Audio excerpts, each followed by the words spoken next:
For the 49ers Rush Podcast.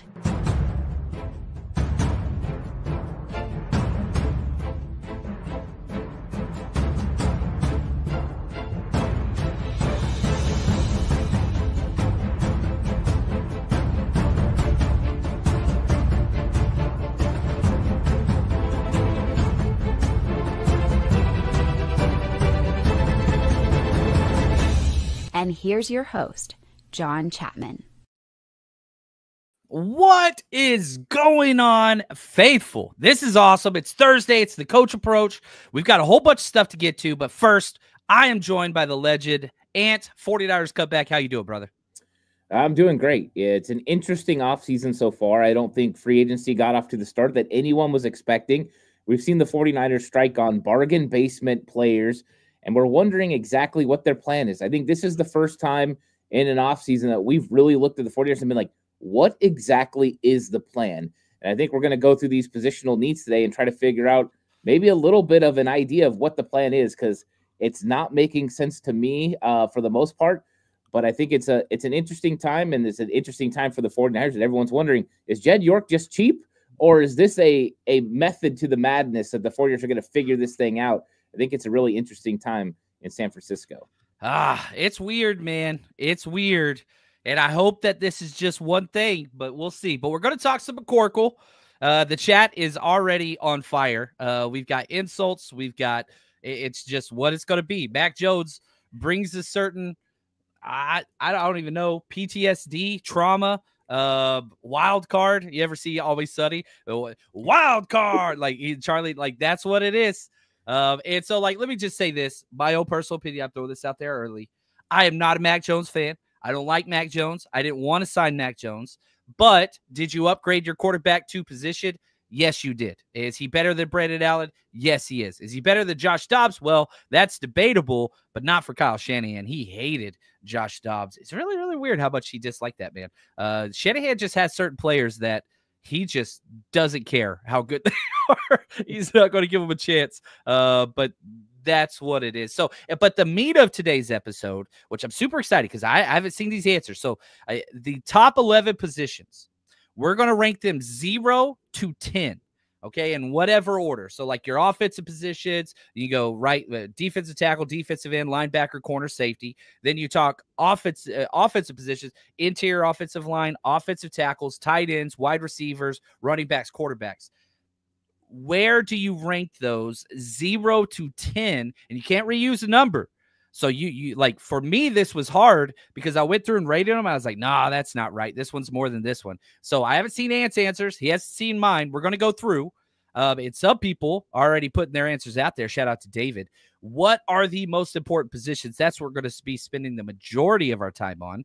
And with news, Kyle Juszczyk meeting with the Steelers today. Hope that he gets signed somewhere because the NFL is better with him around. And right here, Niner Faithful. It's just going to be weird seeing all the departed players wearing new jerseys next season. It's just like an alternative universe where it just gets weird. So here we go. Let's dive in. Let's talk McCorkle. Mac Jones, number 10. Gosh, he cannot wear number 10, can he? He can't wear number 10. I mean, he might as well. I mean, it's not like number 10's really brought the 49ers anything great anyways. Ever. It's a number that we're not a huge fan of. So, I mean, McCorkle wearing number 10 doesn't really bother me. Because at least I'm hoping number 10 never comes off the sideline. Like, that's the truth. I hope he just stays over there. And if that prevents somebody else from wearing it, that'll make me feel good. The only hope for number 10 was Cooper Kupp. We know that's probably not going to happen, but I'm saying that's the only legitimate number 10 that I can see out there that would have a shot. But when it comes to, what you're going to get from McCorkle, you're going to get a guy that's going to be able to play within the offense. And I think that's what Kyle Shanahan's looking at. We talked about this before when it came to Sam Darnold. Kyle Shanahan and his dad had looked extensively at Sam Darnold in that draft process. I knew 2021 would be another draft process because of the Trey Lance and all the decisions there, that they looked really deep at every single quarterback. So they knew these guys inside and out. There's a reason Mike McDaniel went Zach Wilson. There's a reason that Kyle Shanahan went McCorkle.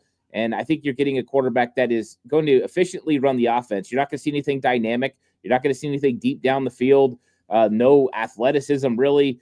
There's not anything tremendous about him. He just processes, gets the ball out on time. And I think that's what Kyle's looking for in the backup quarterback, somebody that can run his offense and be efficient and try to help you win a couple games if something happens to Brock, heaven forbid.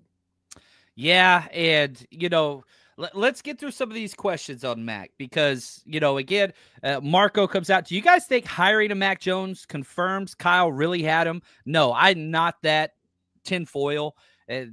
Kyle Shanahan I still think is. Now, his pocketbook might be limited in what he can spend on. He gets what he wants. He's the one that hired the GM. I don't think that he was talked out of anybody. I think Kyle said that he liked Trey Lance. He liked Mac Jones. They swung for the fences, which was the right call. Was Trey Lance right? No. But I would much rather take a team. If you're going to trade 3 firsts, you swing for the fences. You don't take the layup.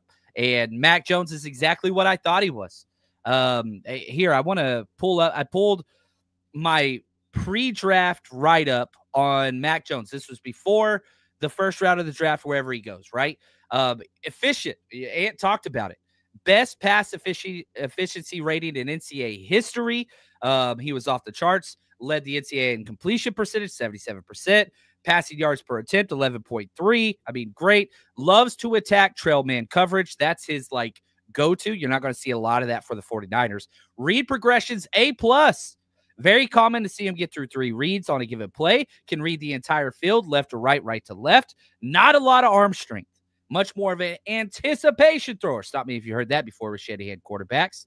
Catchable deep ball, but don't expect 60-yard bombs. Amazing at limiting negative plays. We did not see that in the NFL. That changed big time. But probably my favorite thing that I wrote about him was my player comp. I said Joe Burrow, but without the movement, without the wow factor, and without the arm strength. That's who he is. He is efficient, but his NFL trajectory has not been that. He was at his best his rookie year. It has just gotten worse every single year for 3 consecutive years. So what are your thoughts quickly? Because I don't want to be too dismissive. Kyle Shanahan said he really liked Trey Lance. He really liked Mac Jones. He went with Trey Lance. Do you put any more credit to Kyle Shanahan got talked out of taking who he wanted? No, I don't think so. I think he always wanted Trey Lance in that situation because Trey Lance was the potential Josh Allen. There was nothing about Mac Jones that said he was going to be an elite quarterback, just that he would be an effective quarterback. And he was always kind of more in the Jimmy G type realm where if you have the parts around him, he can win football games. But the question was, is he going to be able to win the big games? And I think that that's what Kyle and John looked at with Trey Lance and decided that he had more upside, more potential. And that's what you got to shoot for, especially at the top of the draft. You're trying to get a guy that's going to change the game, a guy that's going to finish off a Super Bowl against Patrick Mahomes. And that's why they went with him. It didn't work out, but I understand it. But these two guys are in completely different realms. If you'd have told me Mac Jones went in the 2nd round, I think that would have been the more believable position. But New England needed a quarterback, and they got him. I will say this is probably the best situation for Mac Jones that he's been in. New England wasn't great. You look at Jacksonville, that's not wonderful either. Trevor Lawrence has never been able to do anything there. They've changed coaches a couple of times. So this will be his most stable and best situation. Kyle Shanahan and that system was able to fix Sam Darnold. Maybe Mac Jones will get a little bit better and be an effective starter if something happened and he had to step in for Brock. That's really what they're looking at. But really, we want 13 on the field at all times, and Mac Jones is just a break in case of emergency type quarterback. Yeah, and I think it's smart. I don't think that this is a bad signing. I dislike Mac Jones. I dislike him on the field. I dislike him off the field. It's like the Dr. Seuss thing. No, I do not like green eggs and ham. I just don't like the way he plays. I think he's a little bit. I almost cursed right there. Ant. I almost cursed. I just think he's a little bit of a. I can't think of a proper word to use that's not going to be. He's a little bit of a baby. Obviously, you got the facial expressions, the crying, walking off the field with an ankle, the whatever, the time at Alabama partying, the night before games and night after games. Is he Johnny Manziel? No. But is he a good backup quarterback that can make $3 million a year? Yeah, cool. That you got a bargain price. And I like this question from David. He says, is Mac Jones a hardball move for a Purdy contract? We don't have to have you type thing. I don't think so. I do think that this is a quality backup, and it's not just a 1-year signing. It's a 2-year deal. So it's not just the get Sam Darnold, flip him for a comp pick, whatever else. I think that Kyle Shanahan legitimately likes Mac Jones, and I think that he is a fit in this system. Progression. You're getting somebody that's very similar to Brock Purdy. Now, he has a stronger arm than Brock Purdy. I think almost everybody does in the NFL, but it is definitely not top 80% arm strength. Like, you have two of the weakest arm quarterbacks in the NFL that are anticipation type throwers. He's not near as athletic as Brock. He's bigger, but I do think that he fits Kyle Shanahan's scheme. And so the fact that he could practice, you don't have to have, like with Josh Dobbs, you have to have a different set of play calls. With Trey Lance, you had a different. No. This is, I ain't changing any play calls, any scripts. You go run the same damn thing. So I think from a fit standpoint, I get that. I totally understand. Now, the question here for Chris, has McCorkle ever played in a system similar to Shanahan's? The answer is absolutely yes. Whenever he was at Alabama, Steve Sarkisian was the offensive coordinator. And so which he adapted a lot because Sarkisian went from the Falcons, wherever he took over. He replaced Shanahan when Shanahan came here, adapted, molded Shanahan's scheme, and they took that to Alabama. So, yes, there is very similar system there. Do you think that that plays an effect? Does that affect kind of Max stepping in for the 49ers? Yeah, I think so, because now you've already seen him do it. I mean, that's the thing. You see him play within a system. It's easier to translate it when you've actually seen it happen. So having familiarity with the system's key, but the things that you brought up in your draft breakdown are the reasons why. The anticipatory throws, the types of things that he does within the pocket, the ability to read side, from one side to the other. It's not a 1-2 guy. There's a lot of quarterbacks that come out of the draft that are 1-2 guys, and then they got to run. Mac will sit in the pocket and go through the reads. Now, if somebody gets close to him, he's going to make a business decision. That's one difference from him and Brock, is this guy will go down. Brock will fight for everything he's got. But maybe that will kind of, I guess, bleed out into McCorkle, because Brock is going to fight for everything. I don't know. McCorkle's an interesting guy. I just remember him dancing in the Pro Bowl and doing all those things. He's an awkward white guy. I mean, that's just the best way to say it. He's a fun quarterback as far as that goes. So he's kind of interesting. But I think he fits, and this is what Kyle has wanted for a while, is to get quarterbacks that make sense. And right now, I mean, and this could change, with Deebo Samuel being gone and with the backup quarterback being very similar to Brock, it doesn't look like there's going to be very many changes in the offense as far as what your game plan is going to be. Everyone can kind of do everything you need to do. So that will be easier for Kyle Shanahan to plan out his game plans. He doesn't have to have special things for the quarterback, special things for Deebo. That'll make it a little bit more consistent. I think that's part of it. And then also John Lynch said, yeah, when it comes to backup quarterback, we got to be a little bit better with our money because Brock's going to get another contract. So this is what they do. And hey, it's a guy with upside. Who knows? He got a lot less than Sam Darnold did, than Josh Dobbs did. Dobbs was pretty much on par, but like, this is a value. You're paying one of the lower contracts for quarterback 2 in the NFL. And that's on par with this offseason. Is we are only going after cheap players. Literally day one of big time free agents, and you're signing guys to almost vet minimum deals. The only team really in the NFL to do that. So I think that this plays into that, and it's a 2-year value deal. And I will say this: whenever you brought up the Pro Bowl, the hardest he has ever played is when he knew nobody would hit him.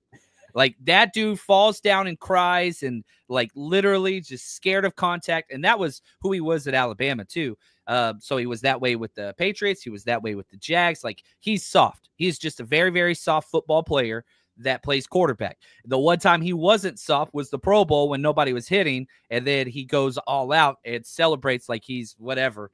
I don't mind celebrations. And yeah, it's cringe. It's corny. That's who he is. But now he's on the Niners. And so you are a fan / analyst, whatever you want to call yourself. I don't know what to call myself. Does this affect how you see Mac Jones? Because I can't stand this guy. He's one of my favorite players to root against in the NFL. But now he's wearing the red and gold.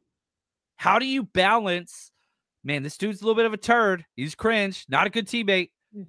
How do you balance that with now he's, on the 49ers?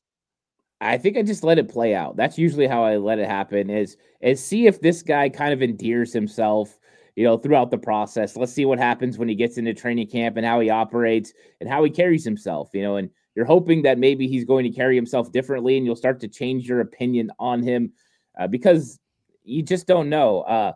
But for me, I've always found him kind of entertaining during the whole draft process. We would be talking about other guys and then I would purposely put him into the show as out of nowhere just to annoy people because I just think he's kind of funny. He gets on people's nerves, and so that part kind of is hilarious. But it's going to add a different dynamic to the team for sure.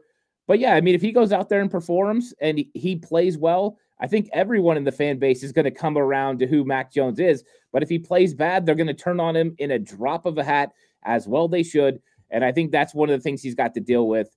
So, yeah, I think it's going to make for an interesting wild ride again. And we know there's going to be some conversation at some point that Mac Jones should be taking over for Brock Purdy. We just know it's coming. Just know whoever says that is, I don't want to say a moron. I just got to say, nah, bro. The one thing I will say, but here's the positives, okay? He's already had to be relegated to a backup quarterback. And so he had that last year behind. So, he knows his role a little bit better. I don't think that he's going to be coming in, hey, it's mine, I'm competing. I don't think that's the case. You look at the contract, that's not the case, especially when Brock Purdy still gets done. But the thing is experience. Yeah, he is young. He's 26 years old, but he started 49 games. That's 13 more starts than Brock Purdy has. He has played football. A considerable amount of football. He's never been on a team as talented as the 49ers current roster. Yeah, you heard me say that. He's never been on a team as talented as the 49ers current roster, especially offensively. So could he plug in and be a piece? For sure. For sure. But I'm not a McCorkle guy, but hey, hopefully he plays great for the 49ers. Nobody would be happier than myself. Now, shout out to my man Applesauce. He says, John, is the San Francisco Draft Day Rush Road Trip event, quote, big night in North Beach. You promised at the Big Bears game. It is. It took a long time. We'll talk off camera, but the draft is how the 49ers are going to build everything, Ant. And I'm so excited because Ant and I were just talking off stage. He's going to be there. So if you want to come join the faithful for a live 49ers Rush event in downtown San Francisco, here are the details. I am so excited. The 49ers Rush Road Trip is heading into year 6. We started back in 2019, and we're coming home to the Bay Area. For the draft, we're going to be live downtown in the North Beach area at the historic Broadway Studios for day 1 and day 2 of the NFL draft. So come join us. We're going to join the faithful live broadcast of draft picks as they are coming in live time with full TVs. We got big screens. We've got trivia. We've got giveaways and much, much more. Doors will open 1 hour before the draft starts on both days. And if you're coming from work, no worries. If you buy your ticket, automatic guaranteed entrance, show up whenever you can. Kids get in free. And if you are struggling trying to get your youngsters to be more on board with the 49ers or the draft or whatever, bring them out to an event. They get in free with the ticketed adult, and we make sure our entire team knows kids come first. Every single youngster leaves with something tangible that they can tie to this experience. Come give it a shot. Tickets are currently only $20 for each day. That's it. We're not trying to make a lot of money on this. We're just trying to build a wonderful experience. So go to 49ersrushroadtrip.com. Get your tickets today for day 1 and day 2 of the NFL draft. Prices will go up, but with where they are right now, just $20 a piece and kids getting free. Join us, 49ersrushroadtrip.com. All right. I just saw the news. Raheem Mostert just signed a 1-year deal with the Raiders. So he ain't coming back. And again, Niners get younger and cheaper. So if you're expecting them to make a big deal move now, don't hold your breath. So let's get into the meat of today's show. We are going to rank all 11 position groups, 0 meaning the least amount of need, to 10 meaning the most amount of need. I'm going to let Ant kind of take this over. Let's start at 0. which position group for you, and we'll kind of break down these as we go. We'll talk through them. Which position group, in your opinion, offense, defense, whatever, has the least amount of need? Well, it's interesting you bring up Raheem Mostert because I do think it's running back. You have Christian McCaffrey, you have Jordan Mason, you have Isaac Guerrero. You just re-signed Patrick Taylor. You got Israel Abanikanda. You could hit somebody in the draft real late or even sign an undrafted free agent. To me, when Jordan Mason potentially was coming back, you don't have a need at running back. And then the question mark is fullback. Do you need a fullback? Do you need somebody that can play Kyle Juszczyk's role? I'm not sure that's what Kyle's going to do anymore. So with that being said, I think that running back is not a real need for the 49ers. This is probably the position that's the most stacked depth-wise. They've addressed it in so many ways, whether that is, free agents or, young guys. And they do have a lot of young guys. So I think running back is not a need at all.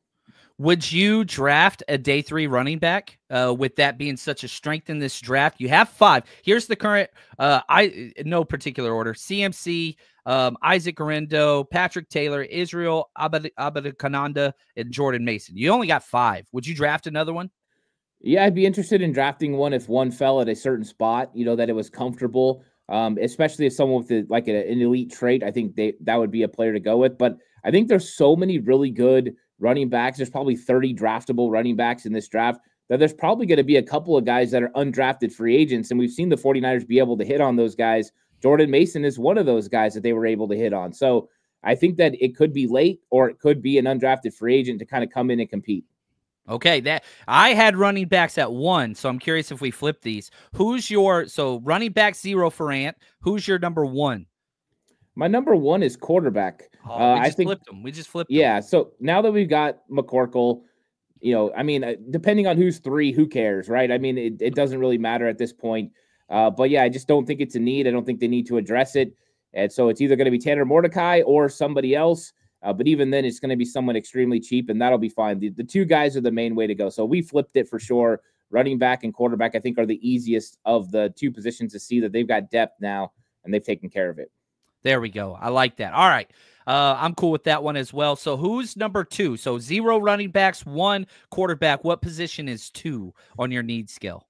I'm going with wide receiver. I think adding Demarcus Robinson kind of made this one a little bit more comfortable. Even if you go, I know there's a potential suspension and all that, but you invested in Ricky Pearsall with a first-round pick. I thought he came on and played pretty well last year. You've got, young guys with Jacob Cowing. You've got Jawan Jennings, who really came into his own. Whether he's playing X or he's playing somewhere else, he's able to get open and make plays. We still got Brandon Ayuk coming back at some point. And I think that I like guys like Isaiah Hodgins, that could come in, and Russell Gage that could come in and make some plays if you need him to. But I did hear that they're still in the veteran market. And I wanted to ask you if you thought that they were still going to potentially sign a veteran as well. They did one, Demarcus Robinson. Could they also sign another one and make this a non-draft need completely? I wouldn't mind it. And again, my whole stance was you already have 2 young wide receivers you're working on, and Jacob Cowing and Ricky Pearsall. And Jacob Cowing still needs work. I think Pearsall still needs a little bit of work, but he at least showed, he's starter worthy already. So I'm fine on the young wide receiver. If somebody falls to you, I don't mind drafting one. That's not my thing. But the 49ers don't keep a lot of wide receivers. They really 5 to 6. And so if you are going to sign somebody, it needs somebody that's going to have an impact early. You go get Demarcus Robinson, who I like, but man, he might get suspended with that DUI. So now you're still kind of, is he going to be out 2 games? Do you want to start out with, so another veteran that is available? There's lots of them. I mean, there are so many guys that you could pick up off the scrap heap, which is all the 49ers are doing this offseason, is super cheap deals. So yeah, if you can go get somebody like an Elijah Moore or a Juju Smith-Schuster or a JJ Chark or something like that, where it's cheap, you know what they are. They've been around in multiple systems. They can play week 1, week 2 when Ayuk gets back. So you're kind of hoping Demarcus Robinson plus whoever this number 2 guy is takes the place of Ayuk early. And then once Ayuk finally gets back, then you have the depth there. So I wouldn't be upset about it. I think with Jawan Jennings last year in his contract, I want to extend him. I don't think the 49ers are going to. So now you also have to plan for next year. a year out. And so that's why that makes sense. So if you go sign a vet and you get them on a 2-year deal, I would like that. But yeah, I had wide receivers too. So again, you had running backs 0, quarterbacks 1, wide receiver 2. Let's get to the number 3 on the Ant need scale with where the 49ers currently are. I'm going with cornerback. And, this probably would have been a lot higher a few days ago. But I think that, them going out and making a move and bringing in the Seattle cornerback, I think was a solid move. I think Trey's a solid player. And really, that's what they had to do is find cornerback 3. They also, claimed, another Trey off of waivers from the Rams, which is phenomenal. They go 2 Lukes, 2 Treys, making it happen here with the names. But I think you got, a little bit of depth, and I think that was the key. I think they do have their 3 cornerbacks now. You already had your 2 starters, and then now you're just adding in depth. Could you address it in the draft? Yes. Could you address it even more in free agency? Of course. But I don't think this is anything that they're not comfortable with. And we've seen Robert Saleh get it done with Ahkello Witherspoon and with Emmanuel Mosley and guys like that they were able to draft in the 3rd round, or Emmanuel Mosley that they picked up, later on. And so I think that this is something that they address, and I don't think it's a huge value when you already got Renardo Green and Deommodore Lenoir ready to go. And so I think they feel comfortable with corner, and I don't think it's a big need anymore, even though I did think it was a higher need probably before free agency and they started making some moves. So my question, they still haven't said how much Trey Brown signed for. I'm telling you, that's small. Like, it's somebody that's missed 39 games in 4 years. Are you concerned moving forward with him as your cornerback 3? I'm concerned about it. I think you're always concerned when it comes to injuries. But I think the 49ers, even last year when they went with Isaac Yedem and Rock Yassin and guys like that, like, they're comfortable with that 3rd cornerback being somebody that, is not normally a big name, like just coming in and playing, and they're putting him at boundary corner and they're trying to protect him because Deommodore Lenoir does so much now. It used to be a bigger value for cornerback 3 because they were worried about them being able to play the nickel, a certain attitude. So I do think that they're going to find a way to address corner in the draft, and maybe that guy will come in and press Trey Brown for that spot. But they find ways to kind of skimp at positions, and cornerback under Robert Saleh and D'Amico Ryans was one of those positions that they were able to do that.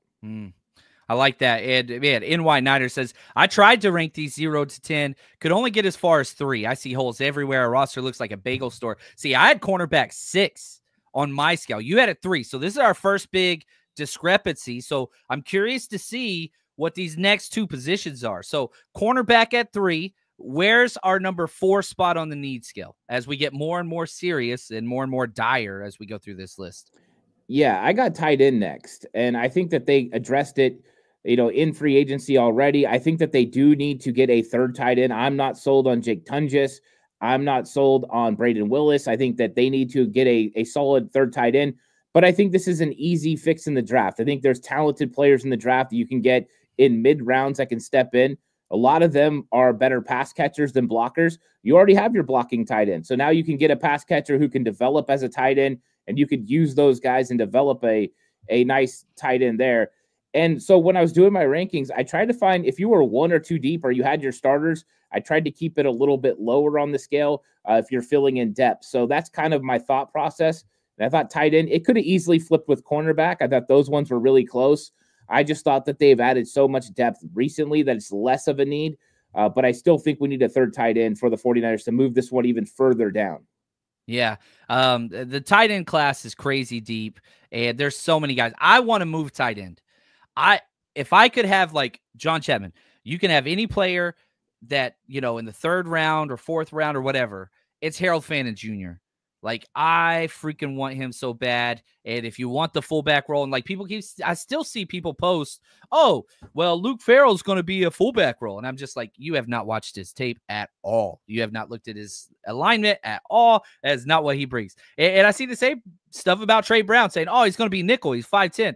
That dude is as far from a nickel corner as you could possibly get. He's an outside only corner. And so, like, I don't think that the fit is there. And I had tight ends 3. So you had them 4, so we're kind of in agreement there. Now let's take us to 5. What is the 5th most need position for the 49ers currently? I got safety. I know that we've been bringing in everyone. We'll see what happens with Juan Thornhill. I know he's coming in for a meeting with the 49ers, and they've addressed the depth of safety at least, which I think was a question mark. I'm still not sold on the starters, but we have 2 starters, and I think that that's something that you look at when you're looking at need. So now you could, with the depth and the starters, you could go into the draft and make this more of a luxury. I would still love to see them go get an Andrew Makuba, or go get, Jonas Sanker or somebody in this draft that could come in and compete, because I'm not sold on Jair Brown right now. But I think that this is still a position they've addressed pretty heavily in free agency, and I don't think it's as big a need because they've taken care of the depth issues. Yeah, and I'm not sold on Jair Brown, but part of me wants to just chalk that up to Nick Sorensen, put him in the worst possible situation. Every single player on the 49ers defense got worse. Rookies, you don't have the continuity there. But Diamador Lenore was the only player that improved last year, I think, defensively. And that's because Nick Sorensen was his position coach the year before. So, Nick Sorensen factor is gigantic. We have good tape from Jair Brown. I do want more speed. And if you look at Richie Grant, he's quick. He's a 4.4 guy. So you did address the speed there. I'm not sure if George Odom's going to be on this roster long term. I could see him being released relatively soon, but we'll see. I know he's got an option coming up. We'll see here. Right here, Alan says, we do, I think he said, not have a starting free safety. We do not. We do not. So, yeah, that is a need. You said safety 5. I said safety 4. Close again, my friend. All right, let's do number 6 for you. Interior offensive line. I think that they addressed interior offensive line with Ben Barch. I think they still like his upside and value there. They have Spencer Burford. They have depth at the position. They have Nick Zakelj potentially. One thing about Nick Zakelj is he was very solid last year as far as pass blocking in the games that he got in. That he was very, very good. PFF over a 70 grade in pass blocking. The run blocking still needs to get better. He's in the 50s. It's not great. But they've got some potential there. I think you see Matt Hennessy. There's some potential there. We need to upgrade starting positions, right? You need to upgrade center. I would love for them to upgrade guard even over Ben Barch and get a consistent guy, Donovan Jackson, Arianti Ursary, somebody like that could step in and be an absolute beast on the inside. But right now, I think that they're comfortable with it, and we at least have starters across the board and depth. And we could question how good those starters are, but they at least have it. And they've been serviceable so far, good enough to get them to the Super Bowl. And I think that's something to consider in my rankings. David R. asked me a question email that he wanted to talk about with you. What are your thoughts on Nick Zakelj playing center? Because I know the first year he didn't, second year he did. He got benched. I think we were sitting next to each other that day where he had 4 bad snaps and they just pulled him from center in the middle. It was inside drill or something. They're like, dude, get the. And then the next year he comes out last year, actually improved pretty consistently. Does he factor into that center role? I think he does. I think center is actually his best position. I think when you looked at what he did in preseason, he was a lot more effective, a lot more consistent playing center than he was playing left guard. I thought Ben Barch outplayed him at left guard and Nick Zakelj outplayed Barch at center. So I do think he's a part of that mix. I think it's a 3-man dance there right now. Jake Brendel, Matt Hennessy, Nick Zakelj. This is Zakel's last chance to prove it. Do you put Drake Nugent in there, or is he not even being considered? It's still a developmental play. I know a lot of people love him. I think he really struggled with the arm length. When I saw him at training camp last year, it was a definite struggle. We've seen guys make huge jumps from year 1 to year 2, so I don't want to count him out. I don't want to say don't consider Drake Nugent. I just think it's really difficult. Whenever Chris Verster talks about he's on the brink of having too short arms altogether, that makes you a little bit nervous. But he has the intellect, the football IQ. He can definitely do it. But if you look at him and Nick Zakelj, for instance, a stark contrast between size, 6'6" with the long arms versus, a guy that's got little short arms. I just think they're completely different players. But I like Drake Nugent enough to let him be a part of that process. But I have a weird feeling that Matt Hennessy is going to be really pushing everyone for that position, and I hope I'm right. I really hope you are. I would take anything. And it's funny whenever I'm listening to you explain Drake Nugent and his struggles, I'm like, dude, we've seen that from our starting center for 3 consecutive years.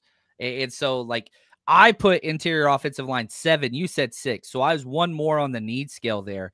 But I don't think the 49ers are going to address this position. I don't think the 49ers are even going to draft a guard or a center. I think if the 49ers do draft an O-lineman, it's going to be a hybrid guard tackle, and they would put him at left guard first and then flex out to tackle. But I completely disagree with that assessment. However, if I put my Chris Forster lens on, yeah, he's going to have children with Jake Brendel, how much he loves him. And that breaks my heart because I think it's the worst starter of all 22 on this current roster. And there's some bad starting positions, some bad ones. So that was your interior offensive line. You had 6. Let's do 7. It's tackle. You just lost Jalen Moore. He moves on to Kansas City. Now you need a swing tackle. And I'm not sure the 49ers have it because they've been drafting all these guys that are offensive tackles that need to move inside.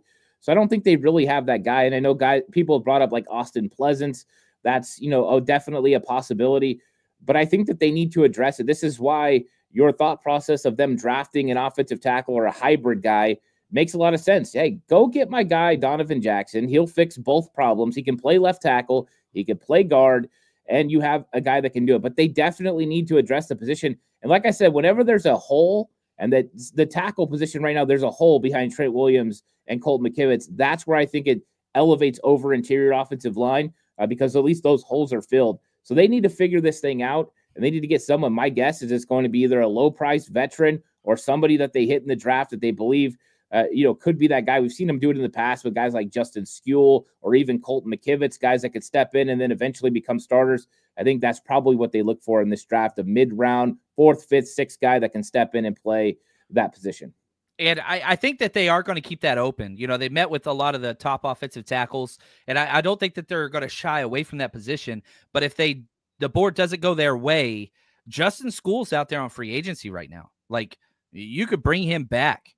He's had his experiences, bring him back. I think he could play pretty well in that spot. Andre Dillard, like there are guys, Jedrick Wills, there are guys that you can go get to be that swing tackle role. But man, I would much rather be a high upside rookie that could flex to guard early. And then when Trent walks away, move to that left tackle spot. And again, I know we've talked a lot of draft and we haven't today, but if you had your pick, let's say Mimbu's gone and you're looking at Will Campbell, you're looking at Josh Simmons, you're looking at Kelvin Banks, who you picking? I have to pick Kelvin Banks by process of elimination. I don't know how many people are going to see Will Campbell as a starting left tackle in the NFL. Like, I think that's a question mark. And then I think when you look at Josh Simmons, the injury concerns are just too risky right now. I mean, maybe he's going to go to his pro day and he's going to show out and all of his medical is going to check out.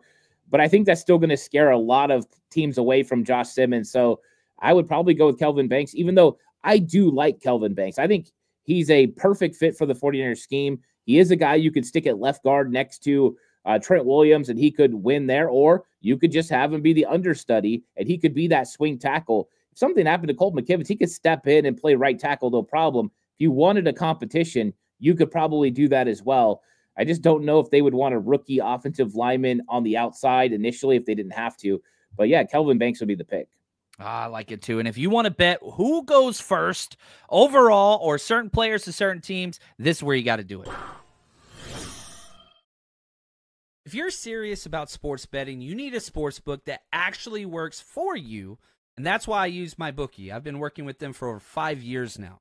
And MyBookie, you're in control. Better odds, better wins, less hassle than other guys with the biggest selection of player bets and prop bets. Early cash out options, live betting lets you jump in at any time. So if you miss it before tip-off or game time starts, guess what?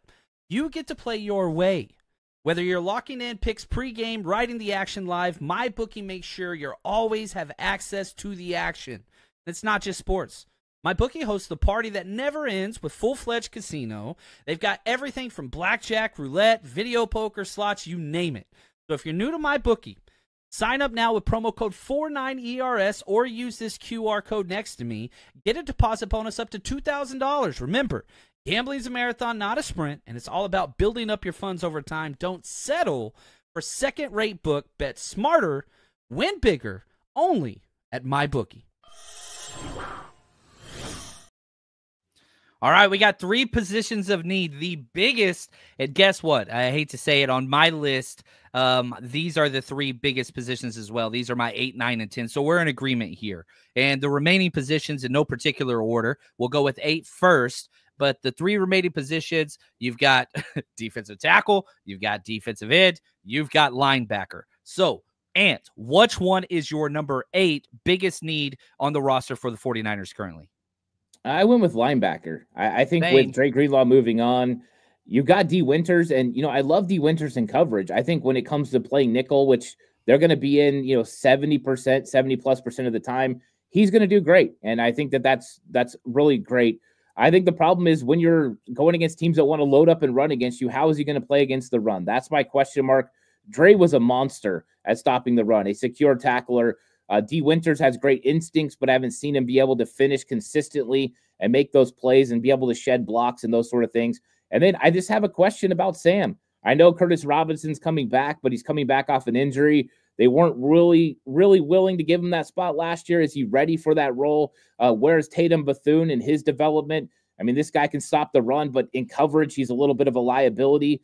I've seen a lot of him. I've watched Tatum Bethune, over and over in college. So I think that they need more depth at the position. I think they could use an actual starter at one of those spots, whether it's Will or Sam, to really stabilize that linebacker group. That's why I'm a huge fan of a guy like Geod Campbell in the draft. I don't know if they would go round 1 for Geod Campbell. I do think he's going to go in the top 20 now, but I think that dude's a beast. I think there are other good linebackers in this draft as well that could come in and step in. But yeah, that's kind of one of my draft crushes. I'm convicted about him. I like him a lot. Okay, so if we stick with this idea that it's an 8 need, which is crazy because you have youth. You have D Winters, you have Tatum Bethune, you have Curtis Robinson, you have Jalen Graham, you just signed Luke Gifford. You have the bodies in the building, but both of us see this as a level 8 need. So is Demetrius Knight, 2nd-round pick, is that too early for him, in your opinion? I think it is too early for Demetrius Knight. I think he's kind of moving up boards a little bit. I always thought he was more of a 3rd-round pick. Pick 75 for the 49ers would make a little bit more sense, but he is a guy that flashes. He's got a lot of speed and athleticism. He hits hard. So, I mean, he's going to translate to a lot of people's teams' thoughts and needs at linebacker. I wouldn't go 43 for him. I think there's too many really good players, and I think there's some guys you could get later. Yeah, they're not Knight, but you got like Jeffrey Bossa, you got like Teddy Buchanan, you got Chris Paul Jr. Like, these guys could step in and you didn't say Carson Swissinger, and so I'm going to get offended. Do you not consider him in that category, my friend? No, I do. I do like Carson Swissinger. I kind of think Carson Swissinger is probably going to go at the end of round 2. I think he's going to kind of go in the middle of the 49ers pick. So I wonder if he'll actually be available for them to pick. My least favorite thing about the draft is certain players are always eliminated based off of where you are picking, where you're slotted at from the jump. That's always my – I don't know how you remedy it, and I don't think that you really can. You'd have to do major trades, which a lot of times you don't see those huge swap trades. But, man, I just love Carson Swissinger. I freaking – from walk-on to team captain, are you kidding me? That is just the stuff legends are made of. Linebacker, huge need. So here we go. We got our final 2, and both of them are defensive linemen. We have defensive tackle and defensive end. So we're going to switch it up here. We're going to go straight to 10, and then we'll go back down to 9. What is your biggest need? The 10 out of 10 biggest need, and I'm pretty sure we agree on this one. It has to be defensive tackle. Yeah. With all the movement, Malik Collins gone, Javon Hargrave gone, there's just a lack of depth. And I think it's not just depth, but you look at it, and we don't have a single starter at defensive tackle right now. Not one. No, Kevin Givens is not a starter. I like Kevin Givens as a rotational piece. I don't mind him. Jordan Elliott, I don't mind as a rotational piece. I don't want either one of those guys starting. Evan Anderson is a nice young player, but he's a 2-down player. He's not going to rush the passer. That's not what he does. And then you look at Kalia Davis, and besides the one preseason game where he got hurt, we haven't really seen him flash and make plays. There's every once in a while. So I think the 49ers really need to revamp this entire room from starters all the way to depth.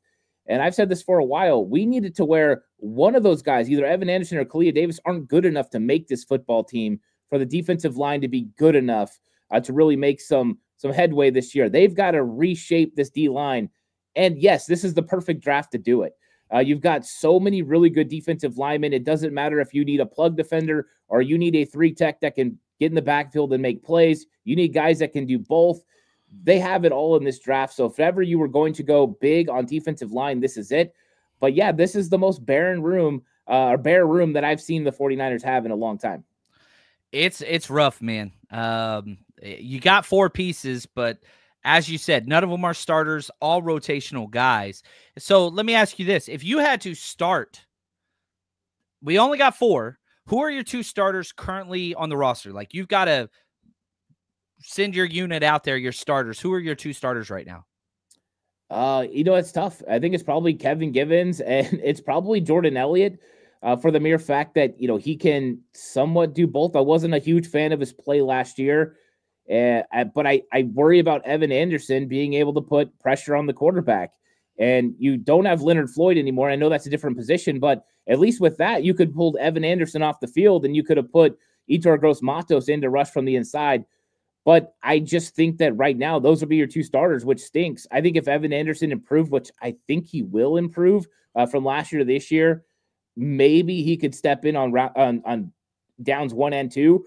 But I have real question marks about whether he can rush the passer consistently. I just didn't see it last year. No, he's a 2-down player, but he's good at that. I think that's huge. Appreciate the super chat from my man, James Montgomery. Thank you so much. He says, would you trade Ayuk right now for a starting caliber defensive tackle? I think this is the question, and I know it's splitting hairs here, but are we getting an elite defensive tackle, like somebody that's going to dominate football games, somebody that's going to change his defense, or are we just getting a starting caliber defensive tackle, right? That's the difference between getting Malik Collins and getting somebody that can go in there and completely wreck games. I think that's the question mark. But I think the 49ers would consider it. Potentially, they don't mind moving off this contract, and taking care of defensive line is definitely something, they'd be willing to do. I just don't think Brandon Ayuk currently with the injury holds that much value on the open market.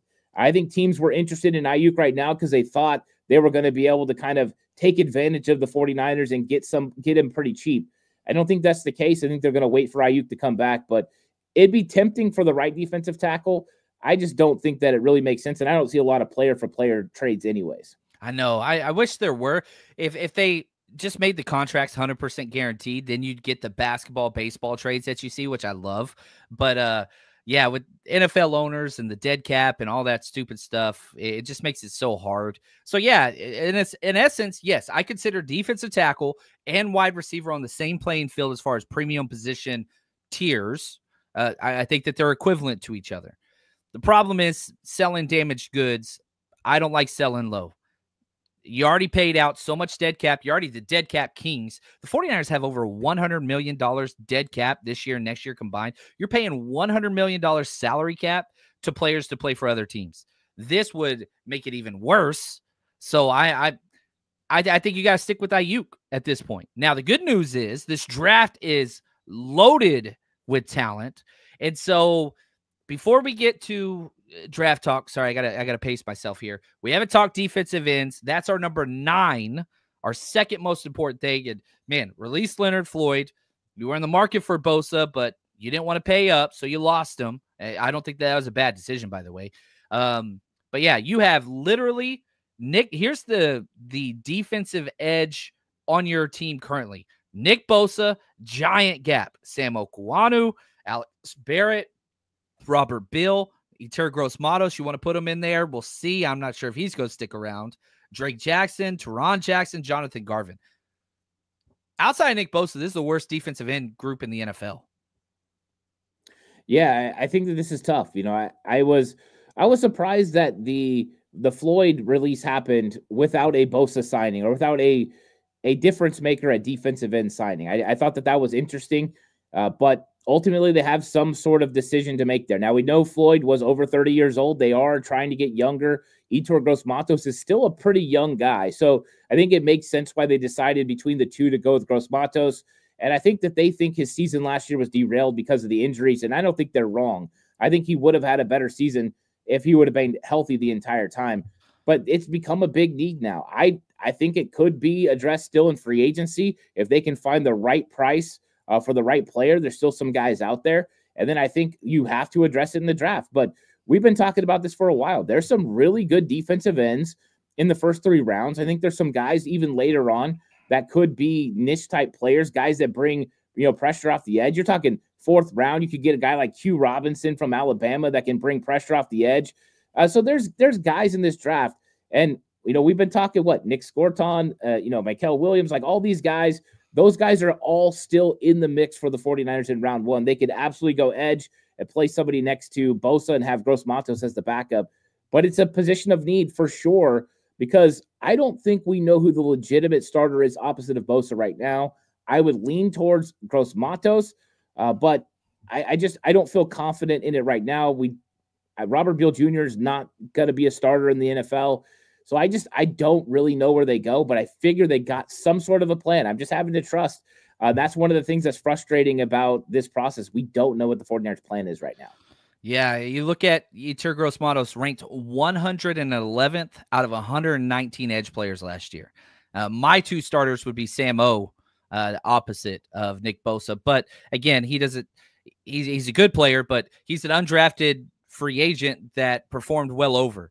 And so, yeah, maybe if Yetur gets healthy and plays to his whatever, that's fine. But it's rough, man. That's huge. Right here, we got a super chat from Bear Niner. He says, quarterback aside, picking some of these lower string free agents caused them to pass on higher draft talent. Which position would you worry about this happening? Linebacker's one of the ones for me. You got a lot of bodies in that room and a lot of young pups and a lot of potential. But, yeah, I'm a little worried they might not draft another off-ball linebacker thinking because they went and got all these younger guys. What about you, Ann? Is there a position where you're like, they patched it, but they still need to address this early in the draft? Yeah, I think that, linebacker is one of those. I think it is because I think Robert Saleh and D'Amico Ryans, that grouping together, did such a great job of identifying late linebackers and then developing them into really good football players. You just look at, Dre Greenlaw, 5th round pick. You look at Azeez Al-Shire, he was undrafted. And so I think that they might fall into that thought process. And I do think that there's guys out there. There's a guy that I love from Memphis, Chandler Martin. This guy flies around. He makes plays, a little undersized, but you're talking about a guy that drops the hammer and finds ways to make plays all the time. He just seems like a 49ers guy. So I could see them going later in the draft for a linebacker and thinking they could develop them into a starter. Same way they did with Tatum Bethune. Maybe they see something in him. So linebacker does make sense, even though, man, I wish they would go higher. First 3 rounds for linebacker, get somebody that can step in day 1 and make plays for your football team. Linebacker is my favorite position. It's my favorite. Now, the one thing that is kind of saving grace is linebackers, off-ball linebackers always fall in the draft, almost always. And so if that takes place and you can spend, a 4th round instead of a 3rd or whatever else. But, yeah, I really, really, really want to draft a linebacker at some point in this draft. I just think it's too important. Now, sticking with that same concept, Alan asked this earlier. Appreciate the question. John, does Mac Jones make you change your stance on acquiring a day 3 height, weight, speed prospect? It makes me push it back. And again, my philosophy is this. If you don't have a top 5 quarterback, I'm always taking dart throws to try to get one of those type of quarterbacks. I believe Brock Purdy can be a top 5 guy, but he's played above his talents. Again, not a strong arm, not big, not fast, he's quick. I get that. But I would love to take a guy late.